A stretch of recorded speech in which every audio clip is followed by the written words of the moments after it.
வணக்கம். சமீப நாட்களாக ரயில்ஸ் மோகம் அதிகரித்து உள்ளது.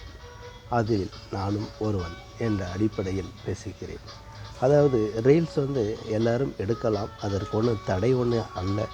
ஆனால் ரீல்ஸுங்கிறது ரீல்ஸுக்கே ரீல்ஸாக நமக்கு நிகர் யாரும் இல்லை, அந்த அடிப்படையில் எடுக்கக்கூடாது. நமக்கு மிஞ்சினது இந்த பிரபஞ்சம். இந்த பிரபஞ்சத்தினால் என்ன வேண்டுமானாலும் நடக்கலாம். ஆகவே ரீல்ஸுங்கிறது ஒரு பாட்டு போடுறதுக்கோ ஒரு மன சந்தோஷத்துக்காண்டி கொடுக்கப்பட்டது தான்.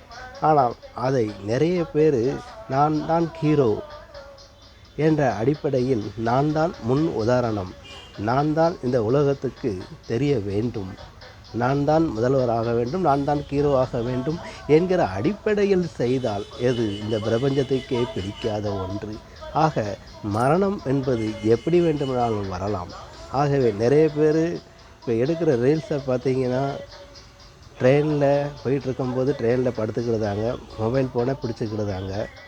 அப்படி எடுக்கும்போது அந்த உயிருக்கு மிஞ்சினதுதான் இந்த ரீல்ஸ் அப்படிங்கிற பார்க்கும்போது அது தவறு.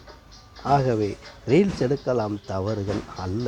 ஆனால் ரீல்ஸுக்கே ரீல்ஸாக சொல்லக்கூடிய அளவுக்கு எடுக்கக்கூடாது. நமக்கு நிகர் யாரும் அல்ல என்கிற மனப்பாடுடன் எடுக்கக்கூடாது. சாதாரணமாக ஒரு லைக்குக்காக நாம் உயிரை விடலாமா? உயிரை விட்டாலும் நமக்கு லைக்கு எத்தனை கிடைச்சிரும்? கிடைக்காது இல்லையா?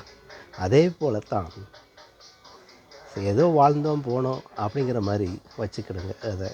அதுக்காண்டி சட்டவிரோதமான செயல்களை செய்யாதீங்க. எல்லோரும் மகிழ்ச்சிக்கு சந்தோஷத்துக்காண்டி தான் வாழ்கிறாங்களே தவிர, எல்லோரும் உயிரை பணைய வச்சு சாகசமான செயல்களை அது இந்த ரீல்ஸுக்காண்டி கொடுக்காதீங்க என்று சொல்லிக்கொண்டு, உங்கள் நெல்லை மாவட்டத்திலிருந்து வாசகன் ரிப்போர்ட்டர் சார்பாக எனது வேண்டுகோளையும் நன்றிகளையும் தெரிவித்துக் கொள்கிறேன். அன்புடன் உங்கள் வாசகன் ரிப்போர்ட்டர். நன்றி.